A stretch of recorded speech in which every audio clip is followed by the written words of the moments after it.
ஒரு ஊர்ல ஒரு ராஜா இருந்தார். அவர் ஒரு பூனை வளர்த்தார். ரொம்ப செல்லமா அவர் அந்த பூனையை வளர்த்தார். அவர் என்ன பண்ணுவார் தெரியுமா? இரவு நேரத்தில் அந்த பூனையோட தலையில ஒரு விளக்க வச்சிருவார். அந்த பூனை ரொம்ப ஜாக்கிரதையா அந்த விளக்கு கீழே விழுந்துடாம பார்த்துக்கும். தலையை ஆட்டாம ரொம்ப நிதானமா ராஜா பின்னாடி நடந்து போய்கிட்டே இருக்கும். அந்த விளக்கு வெளிச்சத்துல எல்லா வேலைகளையும் செஞ்சிருவார். கையில் ஒரு விளக்க தனியா எடுத்துட்டு போக வேண்டிய அவசியமே இல்லை. விளக்க தூக்கிட்டு போற வேலையை அந்த பூனை பார்த்துக்கும்.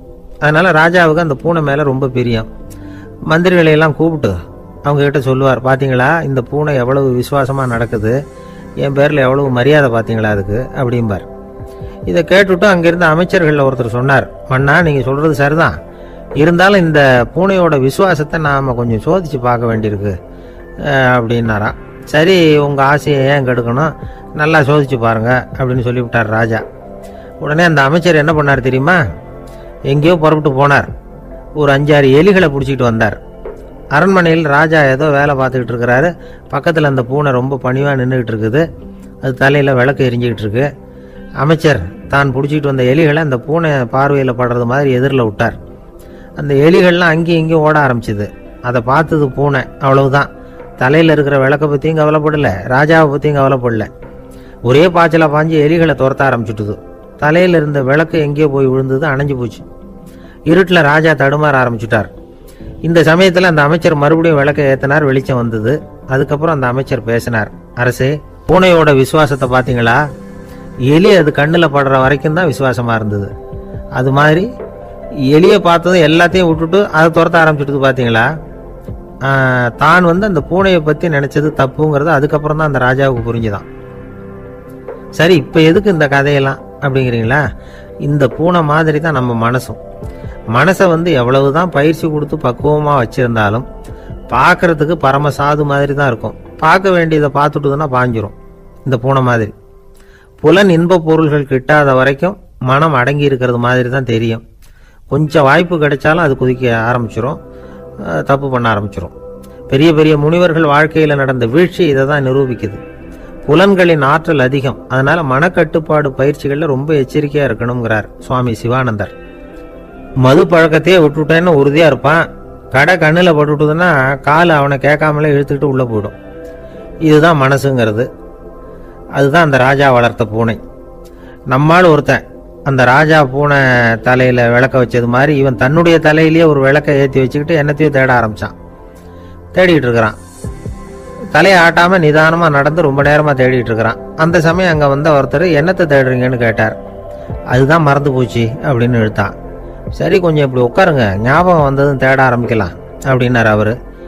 கொஞ்ச நேரம் உட்காந்து யோசிச்சான். அப்புறம் திடீர்னு எழுந்திரிச்சான். ஞாபகம் வந்துட்டுதுன்னா. என்னன்னு கேட்டார்.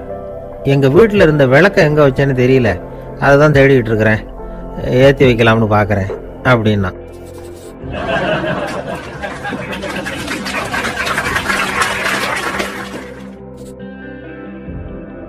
ஒரு விவசாயி விதைக்கிறதுக்காக வயல்வெளி பக்கம் போறார். விதைகளை அள்ளி வீசினார். அப்ப என்ன ஆச்சுன்னா, சில விதைகள் பாதை ஓரத்துல விழுந்தது.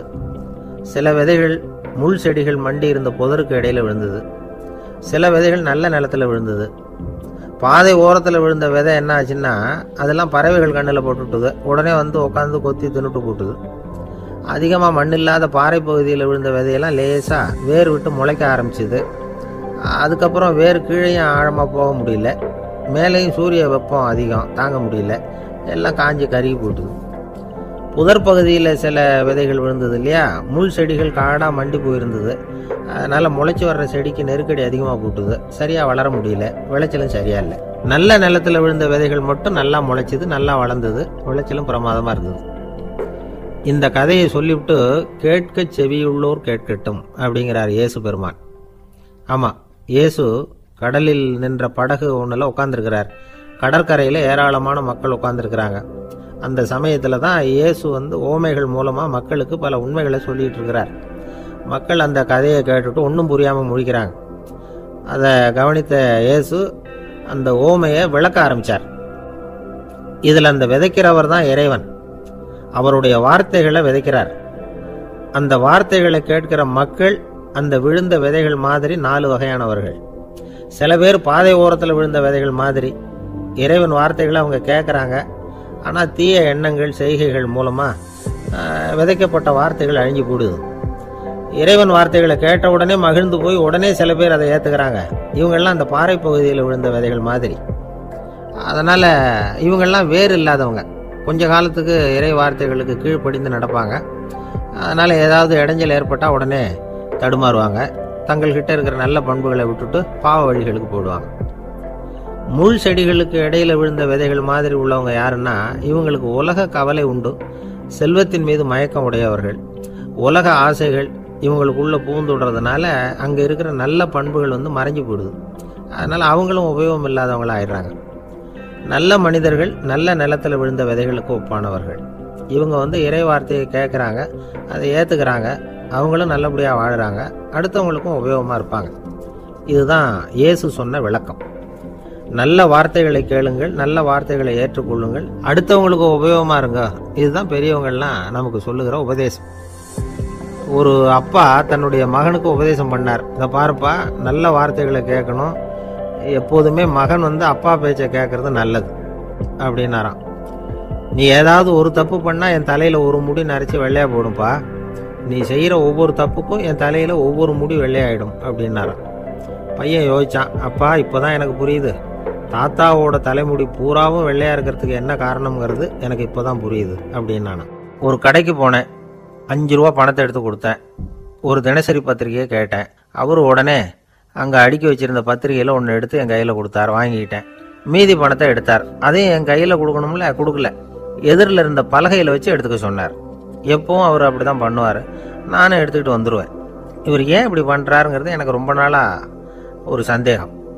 ஒரு நாள் அவர்கிட்டயே இதை கேட்டுவிட்டேன். ஏங்க, நீங்கள் உங்கள் கடைக்கு பொருள்கள் வாங்குறவங்களுக்கு நீங்கள் பாக்கி சில்லறையை கொடுக்குறப்போ பலகையில் வச்சு விட்றீங்க, கையில் கொடுக்க மாட்டேங்கிறீங்களே, ஏன் அப்படின்னு கேட்டேன். காசை கையில் கொடுத்தா நம்மக்கிட்ட இருக்கிற லட்சுமி போயிடுவா சார் அப்படின்னார். அதாவது பணம் செலவாயிடும் அப்படின்னு அர்த்தமா. இன்னொரு நண்பர், அவர் ஒரு நாள் வழக்கத்துக்கு மாறாக ரொம்ப சோகமாக உட்காந்துருக்கிறார். ஏங்க என்னாச்சு, ஏன் இப்படி கப்பலே கவிழ்ந்தது மாதிரி உட்காந்துருக்குறீங்க அப்படின்னு கேட்டேன். கப்பலே கவிழ்ந்திருந்தா கூட நான் இப்படி கவலைப்பட மாட்டேன் சார், வேற ஒன்று நடந்து போச்சுன்னார். என்னன்னு கேட்டேன். என் உச்சந்தலையில் பள்ளி ஒன்று விழுந்துட்டுதுன்னார். அதுக்காகவா இப்படி அப்படின்னு ஆச்சரியப்பட்டேன். ஆமாங்க, பள்ளி உச்சந்தலையில் விழுந்தா பலன் என்னன்னு பஞ்சாங்கத்தில் பார்த்தேன், மரணம்னு போட்டிருக்கு அப்படின்னு சொல்லிவிட்டு அவர் தொடர்ந்து கவலைப்பட ஆரம்பிச்சிட்டார். இப்படியும் ஒருத்தர், என் கூட வேலை பார்க்குற ஒருத்தர் எப்படி தெரியுமா, தினமும் வலது காலை வச்சு தான் ஆஃபீஸுக்கு உள்ளே நுழைவார். என்னைக்காவது தவறுதலாக இடது காலை வச்சு உள்ளே வந்துட்டார்னா அன்னைக்கு பூரா மனசு சங்கடப்படுவார். எந்த வேலையும் சரியாக ஓடாது. கேரம் போர்டு ஆடுற ஒருத்தர் எப்போ ஆட உட்காந்தாலும் ஸ்ட்ரைக்கரை கை தவறி கீழே விழுற மாதிரி பண்ணி அதுக்கப்புறம் அதை எடுத்துக்கிட்டு ஆட உட்காருவார். ஏன்னா எப்போ ஒரு தடவை நிஜமாவே அது கை தவறி கீழே விழுந்திருக்குது. அன்னைக்கு பிரமாதமாக ஜெயிச்சுட்டார். உடனே ஒரு முடிவுக்கு வந்துட்டார், கை தவறுனா லாபம் அப்படின்னு. அதுக்கப்புறம் அதையே பழக்கமாக்கிக்கிட்டார். பூனை குறுக்க போனால் சகனம் சரியில்லைன்னு நினைக்கிறவங்க உண்டு. ஆனால் ஒருத்தர் எப்படி தெரியுமா, அவர் வெளியில் கிளம்புற சமயம் பக்கத்து வீட்டு ரேடியோவில் மியாவ் மியாவ் பூனை குட்டின்னு பாட்டு சத்தம் கேட்டால் கூட போதும், சகனம் சரியில்லைன்னு பிரயாணத்தை கேன்சல் பண்ணிவிடுவார். இப்போ இவ்வளவு எதுக்கு சொல்கிறோம்னா, அளவுக்கு மீறின சகுன நம்பிக்கைகள் இருக்கு பாருங்க, இதோட பயமும் சேர்ந்துக்கிட்டதுன்னு வச்சுக்கோங்க, இது ஒருத்தருடைய மனநிலையை பாதிச்சிடும். இது உளவியல் நிபுணர்கள் சொல்கிற கருத்து. வாழ்க்கையே தடுமாற வச்சிரும். பாதுகாப்பு இல்லாத உணர்வு, ஒரு விதமான டிப்ரெஷன் மனநிலை, இதெல்லாம் தான் இதுக்கு காரணமாக அமையலாம். சில பேர் காய்கறி நறுக்க கத்தியை கையில் எடுத்தால் கூட நேரம் சரியாக இருக்கா அப்படின்னு பார்த்துட்டு தான் வேலையை ஆரம்பிக்கிறது வழக்கம். அறிவு தான் மனசுக்கு வாத்தியாராக இருக்கணும், அப்போ தான் வாழ்க்கை நிம்மதியாக இருக்கும். அறிவு மனசு சொல்கிறபடியெல்லாம் கேட்க ஆரம்பிச்சுட்டுதுன்னா இடைஞ்சல் தான். ஒருத்தருக்கு 7ஆம் நம்பர் தான் ராசியான நம்பரான். 7ஆம் தேதி தான் எந்த காரியத்தையும் ஆரம்பிப்பாராம். 7 எழுத்து வர்றது மாதிரி பேரை மாற்றி வச்சுக்கிட்டார். 7 மணிக்கு தான் தினமும் எழுந்திருப்பார். 7ஆம் நம்பர் வீட்டில் தான் குடியிருக்கார். கல்யாணம் கூட 7ஆம் தேதி தான் பண்ணிக்கிட்டார். அவர் ஒரு நாள் குதிரை பந்தயத்துக்கு போனாராம். குதிரையோட பேரையெல்லாம் பார்த்தார். ஒரு குதிரையோட பேர் 7 எழுத்தில் அமைஞ்சிருந்தது. 7 தானே இவருக்கு அதிர்ஷ்ட நம்பர். அதனால் உடனே அது பேரில் பணத்தை கட்டினார். பந்தயம் நடந்தது. என்ன சார் ஆச்சுன்னு கேட்டாங்க. நான் பணம் கட்டின அந்த என்னோட குதிரை 7ஆவதாக சேர்ந்தது சார் அப்படின்னாராம் சோகமா.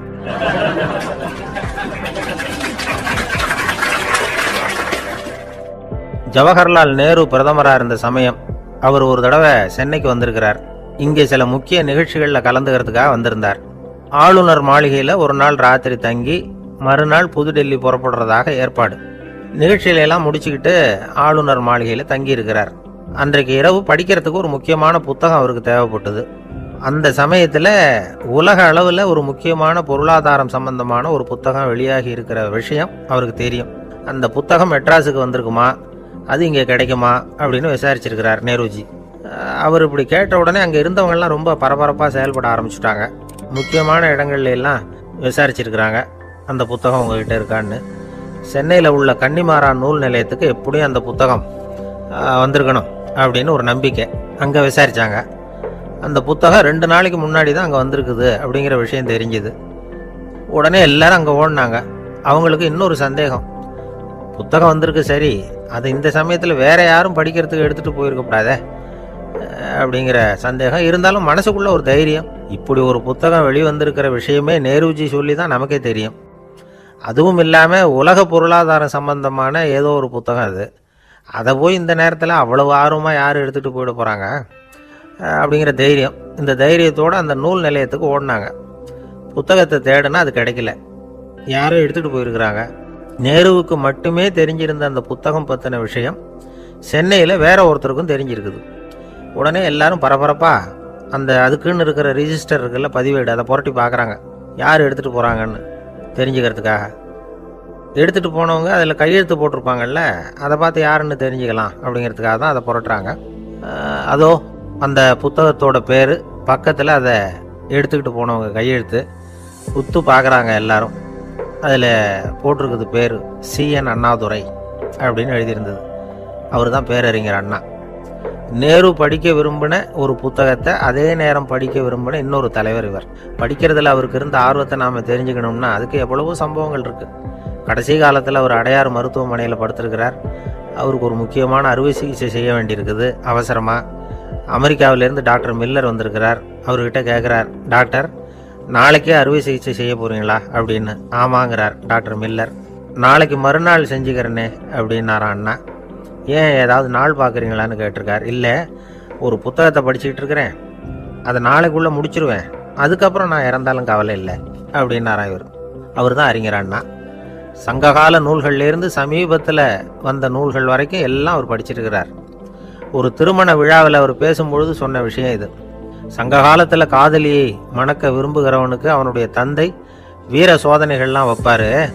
போய் புலிப்பல் கொண்டுக்கிட்டு வா, அப்போ தான் என் பொண்ணை கொடுப்பேன் அப்படின்னு சொல்லுவார். காதலன் உடனே காட்டுக்கு போவான், ஒரு புலியை கொன்று அதனுடைய பல்லை கொண்டுகிட்டு வருவான். அதை வீர பதக்கத்தில் பதிச்சு அவனுக்கு மாமனார் சூட்டுவார் கல்யாண சமயத்தில். இப்போலாம் காதலன் கிட்ட அப்படி சொல்ல முடியாது.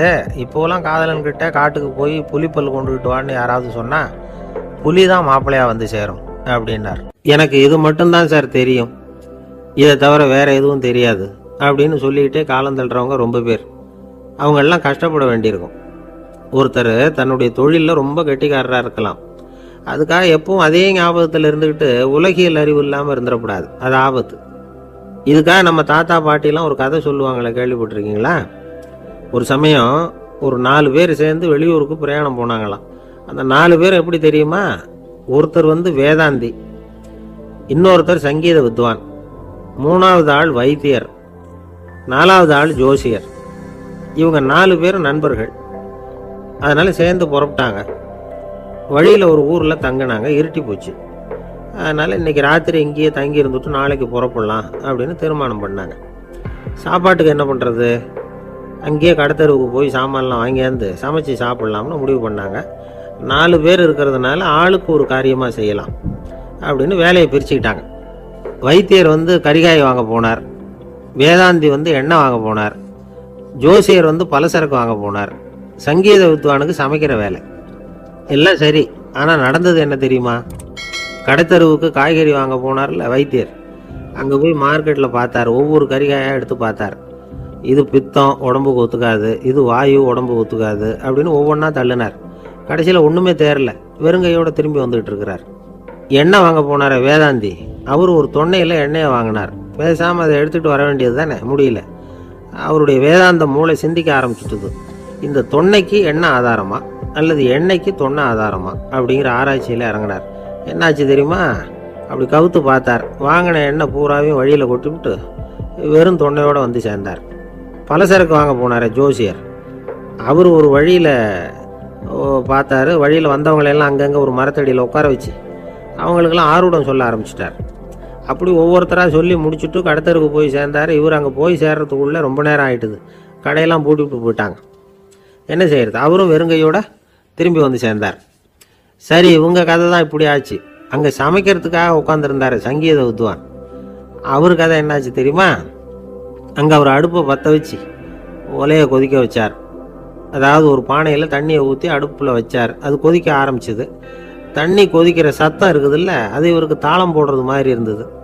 ஒரே குஷி, பாட ஆரம்பிச்சுட்டார். பாடிக்கிட்டே உற்சாகமாக கையில் இருந்த கரண்டியால் அந்த பானையில் தட்டினார், தாளம் போடுறதா நினச்சிக்கிட்டு. அவ்வளவுதான், பானை பட்டுன்னு உடஞ்சி போச்சு.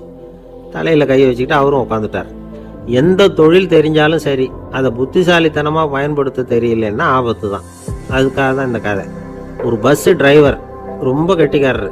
பஸ்ஸை ரொம்ப திறமையாக ஆபத்து இல்லாமல் ஓட்டினதுக்காக பரிசுலாம் வாங்கினவர். அவரே ஒரு படகு ஓட்டுறதுக்காக அழைச்சிட்டு போயிருக்கிறாங்க, மோட்டார் படகு. அதையும் ரொம்ப திறமையாக தான் ஓட்டிகிட்டு போயிருக்கிறாரு. நடுக்கடலில் போனதும் படகு நின்று போச்சு. மோட்டாரில் ஏதோ கோளாறு. என்ன செய்யலாம் அப்படின்னு அந்த டிரைவரை கேட்டிருக்கிறாங்க படகுல இருந்தவங்கெல்லாம். அப்போ அவர் சொன்னாராம், கவலைப்படாதீங்க, ஒன்றும் பிரச்சனை இல்லை, எல்லாரும் கொஞ்சம் கீழே இறங்கி பின்னாடி தள்ளுங்க, மோட்டார் ஸ்டார்ட் ஆகிடும் அப்படின்னாராம்.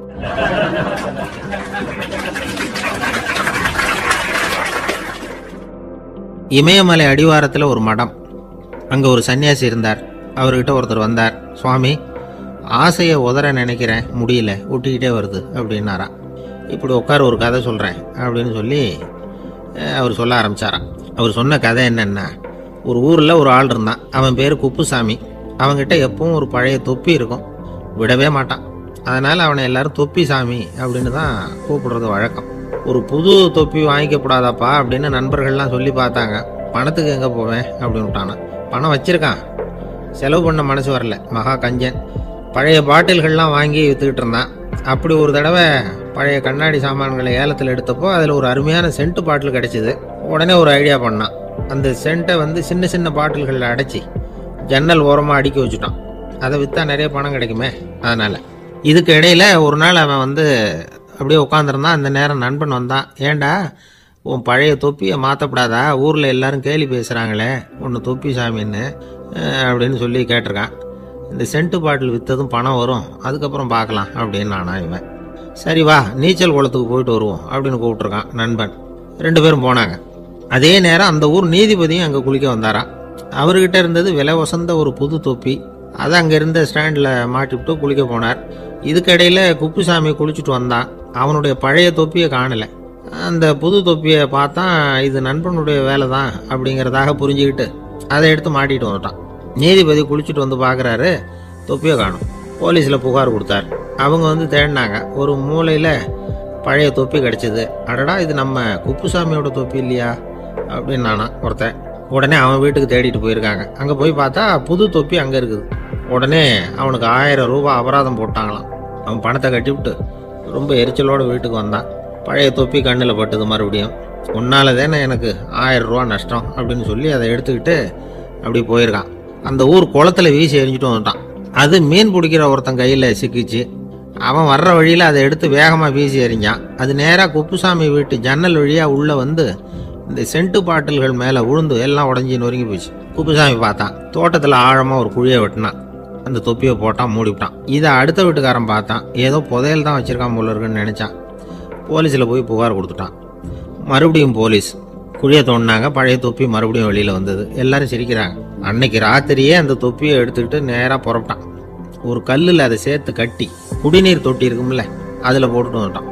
இனிமேல் என்ன பண்ணும் பார்ப்போன்னு. ஒரு நாள் திடீர்னு குழாயெல்லாம் அடைப்பட்டு போச்சு. மாநகராட்சி அலுவலர்கள் என்னன்னு பார்த்தா அந்த பழைய தொப்பி குழாயை அடைச்சிக்கிட்டு இருக்குது. இது குப்புசாமியோட தொப்பிங்கிறது தான் எல்லாருக்கும் தெரியுமே. உடனே குடிநீரை பாழாக்கணத்துக்காக குப்புசாமிக்கு கோர்ட்டு 2500 ரூபாய் அபராதம் போட்டுவிட்டுது. அதையும் கட்டிவிட்டு வெளில வந்தான். கடைசியாக முடிவு பண்ணான். ஒரு நெருப்பு குச்சியை கிழிச்சான். தொப்பியை கொளுத்தினான். எரிஞ்சது. எடுத்து வெளில எரிஞ்சான்.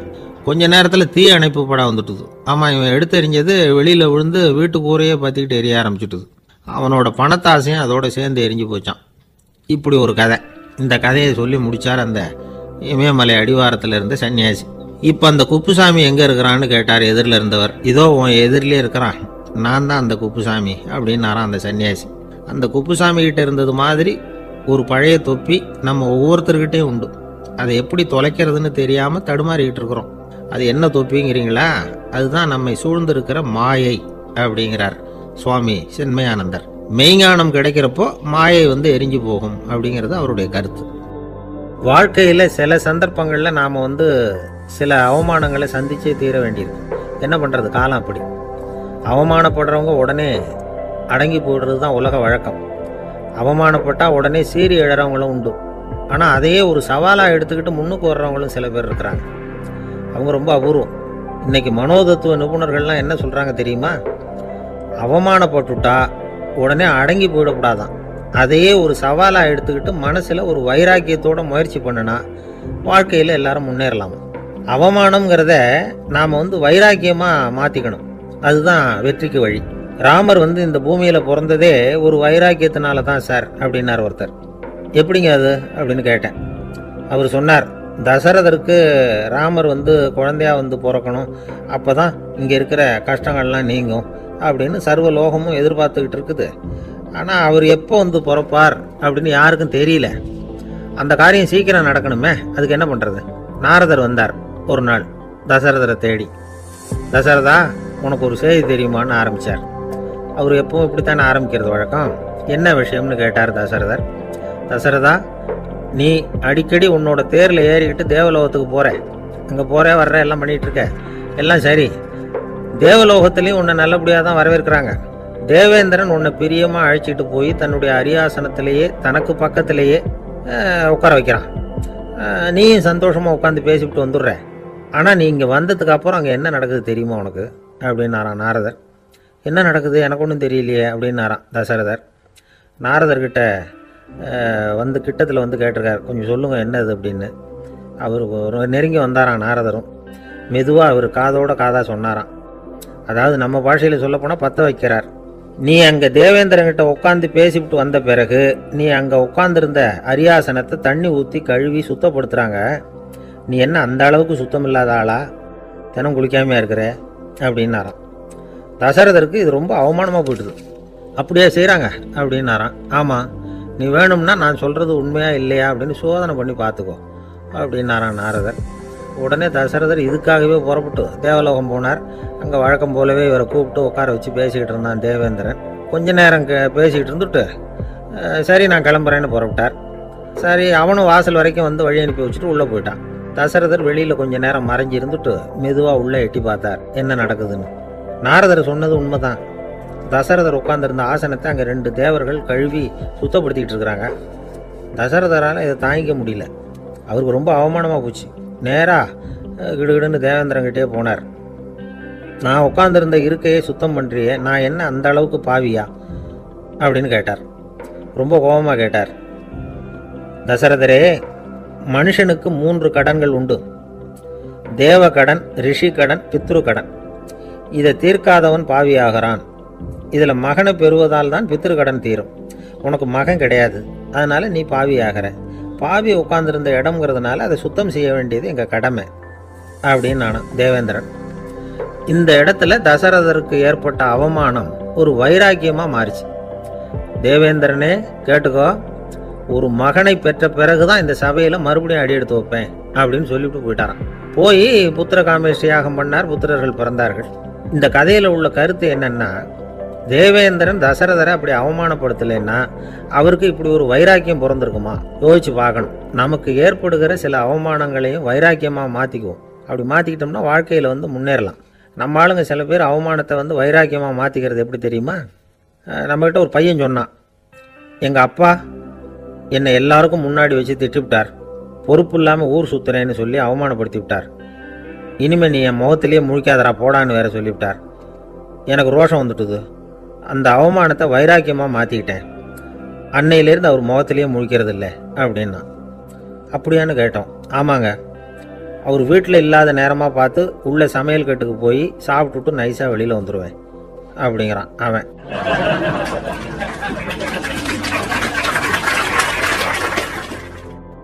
நம்மால் ஒருத்தர் வேகமாக ஓடி வந்தார். காலில் மாட்டியிருந்த பழைய செருப்பு ரெண்டையும் ஆவேசமாக தூக்கி ஒரு கிணத்துல போட்டுட்டு வெறுங்காலோட நடந்து வந்துகிட்டு இருக்கிறார். ஏன் அப்படி பண்ணீங்க அப்படின்னு கேட்டோம்.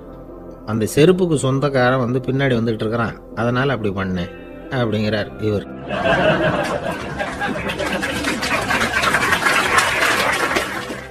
காசியில் இருக்கிற கடவுள் காசி விஸ்வநாதர், அங்கே இருக்கிற தேவி காசி விசாலாட்சி. இவங்க 2 பேரும் ஒரு நாள் பேசிக்கிட்டு இருந்தப்போ கடவுள் சொன்னார், இந்த மனிதர்களை நாம் ரொம்பவும் நம்பிக்கையோடு தான் படைச்சிருக்கிறோம், இருந்தாலும் அவங்களுக்கு தான் நம்பிக்கை இல்லை, எதுலேயும் ஒரு உண்மையான நம்பிக்கை இல்லாமல் வாழ்ந்துக்கிட்டு இருக்கிறாங்க அப்படின்னார். என்ன அப்படி சொல்கிறீங்க? அதோ பாருங்கள், எவ்வளவு பேர் காசியை தேடிட்டு வந்து கங்கையில் குளிச்சுக்கிட்டு இருக்கிறாங்க, அவங்களெலாம் நம்பிக்கை இல்லைன்னா இவ்வளவு தூரம் தேடிட்டு வந்து இங்கே குளிப்பாங்களா அப்படின்னு நாங்கள் தேவி. சரி, அதை சோதித்து பார்க்கலாம் அப்படின்னு 2 பேரும் முடிவு பண்ணிக்கிட்டாங்க. உடனே ஒரு திட்டம் போட்டாங்க. அது எப்படின்னா, நாம் 2 பேருமே பக்தர்கள் மாதிரி உருவத்தை மாற்றிக்கிட்டு கங்கை கரைக்கு போக வேண்டியது. நான் வந்து கங்கையில் இறங்கி குளிக்கிறேன், கொஞ்ச நேரத்தில் சுழலில் மாட்டிக்கிட்டது மாதிரி நடிக்கிறேன். நீ உடனே கரையிலிருந்து சத்தம் போடும், என்னோட வீட்டுக்காரரை யாராவது காப்பாற்றுங்களேன்னு சத்தம் போடும். அதோட இன்னொன்று சொல்லு, யாராவது ஒரு புண்ணிய ஆத்மா அவர்கிட்ட போய் அவருடைய முடியை பிடிச்சி இழுக்கணும், அப்படி ஒரு சாபம் இருக்குது எங்களுக்கு. புண்ணிய ஆத்மா, அதாவது எந்த பாவமும் செய்யாத இல்லாத ஒருத்தர் தான் அவரை காப்பாற்ற முடியும். அப்படிப்பட்டவங்க யாராவது வெள்ளத்தில் குதிச்சு என்னுடைய கணவரை காப்பாற்றுங்கோ அப்படின்னு நீ சத்தம் போடு, கூச்சல் போடும், என்ன நடக்குதுன்னு பார்க்கலாம் அப்படின்னார் கடவுள். சரின்னு சொல்லி 2 பேருமா சாதாரண பக்தர்கள் மாதிரி கங்கை கரைக்கு வந்து சேர்ந்தாங்க. அவர் இறங்கி குளித்தார். திட்டம் போட்டது மாதிரியே சுழலில் மாட்டிக்கிட்டது மாதிரி கத்துனார்.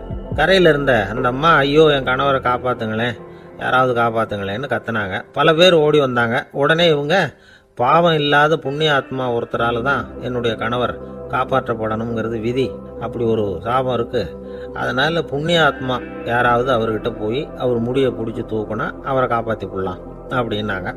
இவங்க இப்படி சொன்னதும் எல்லாரும் திகைச்சு போய் நின்றுட்டாங்க. ஒவ்வொருத்தருக்கும் அவங்க செஞ்ச பாவம்லாம் ஒவ்வொன்றா ஞாபகத்துக்கு வர ஆரம்பிச்சுட்டுது. சரி, இதுக்கு நாம லாயக்கு இல்லை அப்படின்னு சொல்லி ஒதுங்கி போக ஆரம்பிச்சிட்டாங்க எல்லாம். இந்த சமயத்தில் யாரோ ஒருத்தர் வேகமாக ஓடி வந்தார், ஆற்றுல குதிச்சார். அவர்கிட்ட போனார், முடியை பிடிச்சார், தூக்குனார், அவரை காப்பாற்றி கரைக்கு கொண்டுட்டு வந்துட்டார். அப்படி காப்பாற்றின அந்த ஆளை இவங்க 2 பேரும் தனியாக கூப்பிட்டுக்கிட்டு ஒரு மண்டபத்துக்கு வந்துட்டாங்க. வந்து விசாரிக்கிறாங்க. நீ யாருப்பா அப்படின்னு கேட்குறாங்க. ஏதும் தெரியாத மாதிரி. நான் இந்த ஊர் அன்ன சத்திரத்தில் வேலை செய்கிற ஒரு சமையல்காரன் அப்படிங்கிறார். நீ வந்து கங்கையில் குளிக்கிறது உண்டான்னு கேட்டிருக்காங்க. நான் இந்த ஊர்லேயே தான் இருக்கிறேன், இருந்தாலும் தினமும் கங்கையில் குளிக்கிறது இல்லை, எப்பாவது ஒரு நாள் அங்கே குளிப்பேன் அப்படின்னார். கங்கையில் மூழ்கி எழுந்திரிச்சா பாவம்லாம் தொலையும்னு சொல்கிறாங்க. அப்படி இருக்கிறப்போ அங்கே இன்னைக்கு கங்கையில் குளிச்சுக்கிட்டு இருக்கிறவங்கெல்லாம் தங்களை வந்து புண்ணிய ஆத்மாவா நினைக்கல. கங்கையில் குளிக்காத நீ உன்னை வந்து புண்ணிய ஆத்மாவா நினச்சி என்னை காப்பாற்ற வந்திருக்கிற, அது எப்படி அப்படின்னு கேட்டார். அதுக்கு அந்த ஆள் சொல்கிறான், கங்கையில் குதிச்சதுக்கு அப்புறம் தானே உங்களை காப்பாற்ற போகிறோம், அப்படி குதிக்கும் பொழுது என்னுடைய பாவம்லாம் போயிருக்கும்ல, நான் புண்ணிய ஆத்மாவா ஆயிருப்பேனே, அதனால தான் துணிஞ்சு வந்து உங்களை காப்பாற்றினேன் அப்படின்னா. கடவுளும் தேவியும் அவனுக்கு வந்து காட்சி கொடுத்தாங்களாம். இப்படி ஒரு கதை உண்டு. அதாவது கங்கையில் குளிச்சுக்கிட்டு இருக்கிறவங்களுக்கே தங்களுடைய பாவம் போகுங்கிற நம்பிக்கை பரிபூர்ணமாக இல்லை, குளிக்காத ஒருத்தனுக்கு அந்த நம்பிக்கை இருந்தது. அதனால் அவனால் கடவுளை பார்க்க முடிஞ்சது.